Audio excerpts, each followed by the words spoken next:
Analogue paneer પર પ્રતિબંધ લાગ્યા પછી હવે આરોગ્ય વિભાગ કામે લાગ્યું છે। સુરતમાં એક જ દિવસમાં મોટી માત્રામાં એનાલોગ પનીરનો જથ્થો ઝડપાયો। સુરતમાં 235 કિલો એનાલોગ પનીરની પ્રોડક્ટ પકડાઈ છે। અઠવા, રાંદેર, ઉધના ઝોનમાં આરોગ્ય વિભાગે કાર્યવાહી કરી। 14 જેટલી સંસ્થામાંથી એનાલોગ પનીર, ચીઝ અને બટરનો જથ્થો ઝડપાયો। દરેક ઝોનમાં તપાસ માટે મનપા દ્વારા બનાવવામાં આવી છે 3 થી 4 ટીમ।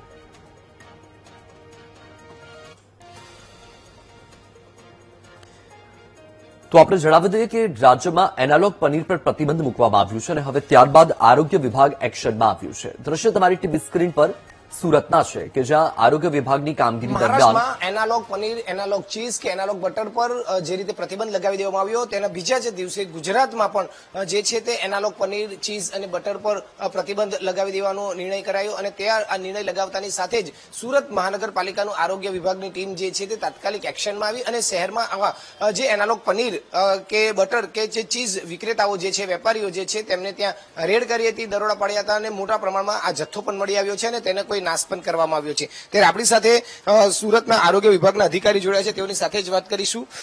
સાહેબ, કઈ રીતના આપને આદેશ મળ્યા હતા, કઈ કઈ બાબતના પ્રતિબંધિતના અને કઈ રીતની કામગીરી કરવામાં આવી છે? હું ફૂડ સેફ્ટી ઓફિસર સુરતમાં BR બ્રહ્મભટ્ટ, સુરત મહાનગરપાલિકા।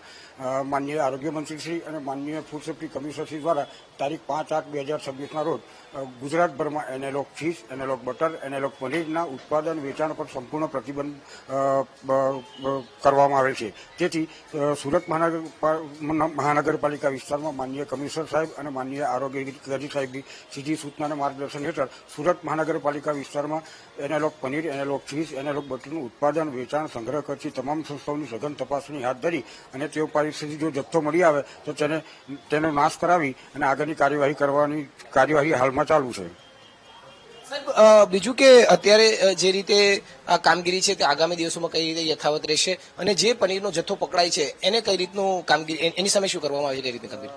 જે પનીરનો જથ્થો analogue paneer, analogue cheese, analogue બટરનો જથ્થો જો પકડાય છે તેનો નાશ કરવામાં આવે છે અને હવે પછી રોજે રોજ આની ચેકિંગ કાર્યવાહી ચાલુ રાખવામાં આવશે અને જો પકડાશે તો નાશ કરવામાં આવશે। કયા કયા ડિપાર્ટમેન્ટમાં આની કામગીરી થતી હોય છે અને તપાસ કઈ કઈ રીતની બનાવવામાં આવી રહી છે અને કરવામાં આવશે?